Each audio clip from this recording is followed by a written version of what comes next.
We want to introduce vectors today. A vector is a line segment with length and direction always oriented from the origin. So I'm going to start today with two vectors, vector u and vector v, and we're going to introduce all of the formal notation that we will use throughout this semester. Now right now, the way we generally indicate a vector is with a hat. If it's printed, then it's bold print. These two vectors are elements of R2. R2 is the xy plane. R3 is xyz, and in general, Rn is n-dimensional space. A vector can be any dimension. The formal notation that we will use in this course is that u will be u1, u2, v will be v1, v2. We use the vector notation with the brackets and that notation. That indicates that the terminal point of this vector u is the point u1, u2, and the terminal point of v is the point v1, v2. Now vectors naturally only have two operations, addition and scalar multiplication. So let's start with addition. We define vector addition this way. So now we're in two dimensions, but this will extend to all dimensions. U plus v is defined as, we use 3 bars for defined, u1 plus v1, comma, u2 plus v2. In other words, to add two vectors from the same dimension, we simply add their corresponding components. But we notice, because these are real numbers and real number addition is commutative, this is the same as v1 plus u1, v2 plus u2, which is exactly vector v plus vector u. So right off the bat, we have proved that vector addition is actually commutative. Vector addition is also associative. That's just as easy to show. Now we're going to show the rest of the properties here. Now continuing, if we were actually to do the geometric interpretation of addition, if I picked up vector u and I added it to the end of vector v, or I picked up vector v and added it to the end of vector u, we would actually get the resulting vector u plus v or v plus u. It's easily indicated here with this parallelogram. Now we want to define something called the zero vector. Not the number 0, the vector of zeros. This turns out to be the additive identity of vector addition. As we'll show, if I said u plus the 0 vector, we would get u1 plus 0, u2 plus 0, which is simply u1, u2, or vector u. The 0 vector acts as an additive identity, much the same as the number 0 acts as an additive identity. Well, in mathematics, generally identity and inverse go hand in hand. So we want to consider now, what about the additive inverse of a vector? We're going to define the vector negative u to be negative u1, negative u2. Then we notice if we take vector negative u and add it to vector u, or take vector u and add it to negative u, we will get the vector 0, 0, which means that negative u and u are additive inverses of vectors. The last addition property, and probably the most important property, is the concept of closure. And that basically says if I take two vectors from the same dimension and I add them, that result is still in the same dimension. So quite simply, if I take two vectors that are two-dimensional and I add them, I will get a vector that is two-dimensional. So that completes the 5 addition properties of vectors: commutativity, associativity, the existence of an additive identity, an additive inverse, and the concept of closure. The next thing we want to talk about is the length of a vector. So if I said, just consider a really simple picture here where I'm stopping at the point, let's say AB, let's call this vector v. Now, in relation to the x-axis, I would have an angle theta here. This length would be A, this length would be B, and the length of this side, using Pythagorean theorem, would simply be a squared plus b squared. The length of this vector is what's defined as the magnitude of the vector, and for magnitude we use double bars. This is the universal symbol that indicates magnitude, and that would be simply a squared plus b squared. So we can find the length of any vector just simply using the Pythagorean theorem in this case. Now I want to introduce scalar multiplication. Now a scalar is just a constant, but we use it to imagine we're scaling up or scaling back something. And I want to take any real number k and multiply it by vector v. Well, using v1, v2 like we did before, then we define scalar multiplication of vectors to simply be kv1, kv2, meaning we multiply each component by the scalar. Now, k can be any real number, including the number 0, which means that if I take 0 times a vector, I clearly get the 0 vector. Now, the geometric interpretation of this, if k is a number greater than 1, I'm simply extending the length of this vector. If k was exactly 1, I'd have the same vector. If k was between 0 and 1, I'd have a shorter vector. And if k were a negative number, I simply would have a vector in the opposite direction. So what I would get is every potential vector on this line as I allow k to range throughout the real numbers.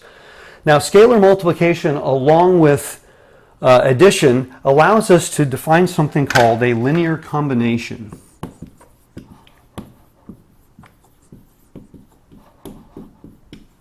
So if I said consider two real numbers a and b, consider two vectors u and v, and let's say they're in R2, then we define a linear combination, we'll call it vector w, as being a scalar multiple of u plus a scalar multiple of v. Because vector addition is clearly defined and scalar multiplication is clearly defined, vector w would also be in R2, meaning scalar multiplication is also closed. Now here's a simple example of using the two concepts we've just gone over to find a linear combination. If I wanted to find the result of 2u minus 4v for this definition, the first thing I do is say, well, 2u, that would be the vector 4, 6, plus negative 4 times v, that would be 4, negative 8. And if I said, well, what do those original vectors look like? Well, 2 times u would be this vector here.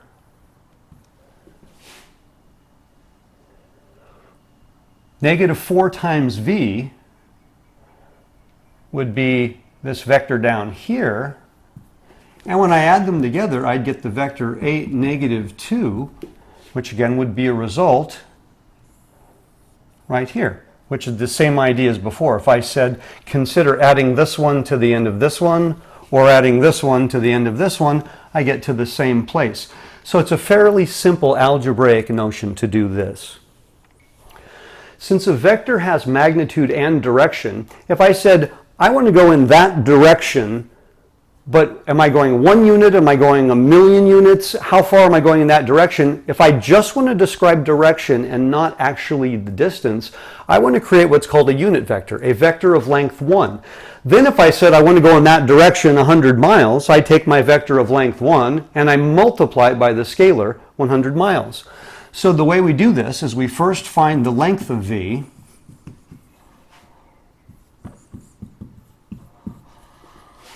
Okay, so if v were of length 10, then this number would be 10. And we create the unit vector, let's call it u for unit vector, and that would be 1 over the magnitude times v. Regardless of the length of v, I now have a vector of length 1 because I've multiplied it by the reciprocal of its magnitude. You notice this is a scalar, and so I multiply. Do not, under any condition, do this.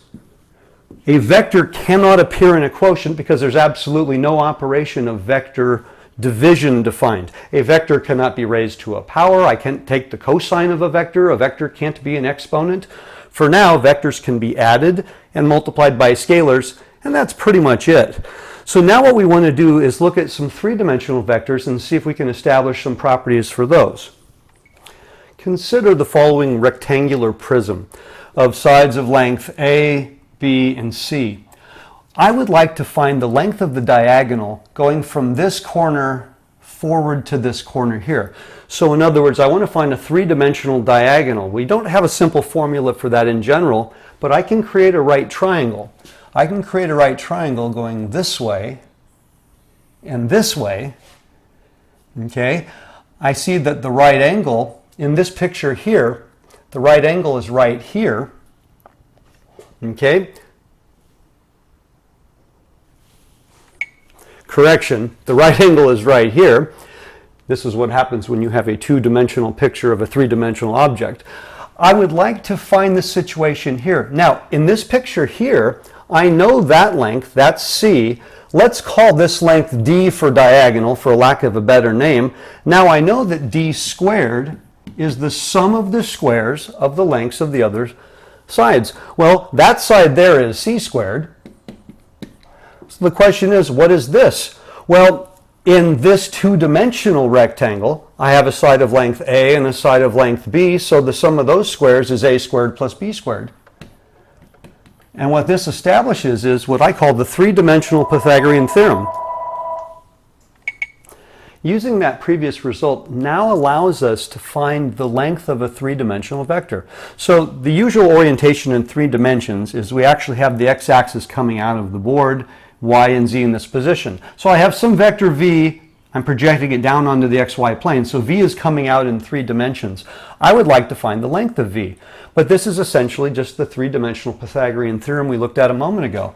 So we now know that the length of v is the sum of the squares of each of the individual components under the square root. It turns out this extends in all dimensions. So if I said consider vector v in Rn, so that would mean that v is of the form v1, v2, up to vn, having n components. N can be anything from 2 to uncountable. Then the length of this vector would, again, the same things before, v1 squared, v2 squared, all the way up to vn squared under the square root. And this is the formal way of finding the length of a vector in any dimension. Now we can use this nice result to help us with one simple shape, spheres, which we're going to look at next. Now I want you to consider a sphere of radius rho centered at the point x naught, y naught, z naught. Now we generally use rho in 3 dimensions for a radius. We use r in 2 dimensions for a radius, and it just kind of helps us keep us straight which way we're going.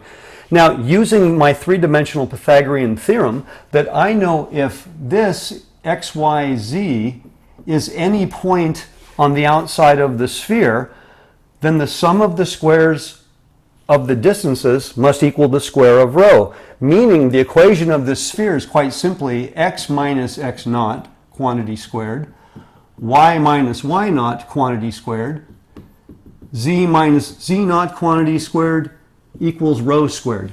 This looks a lot like the equation of a circle. In fact, if I don't have that last part and it's 2-dimensional, it is essentially the equation of a circle.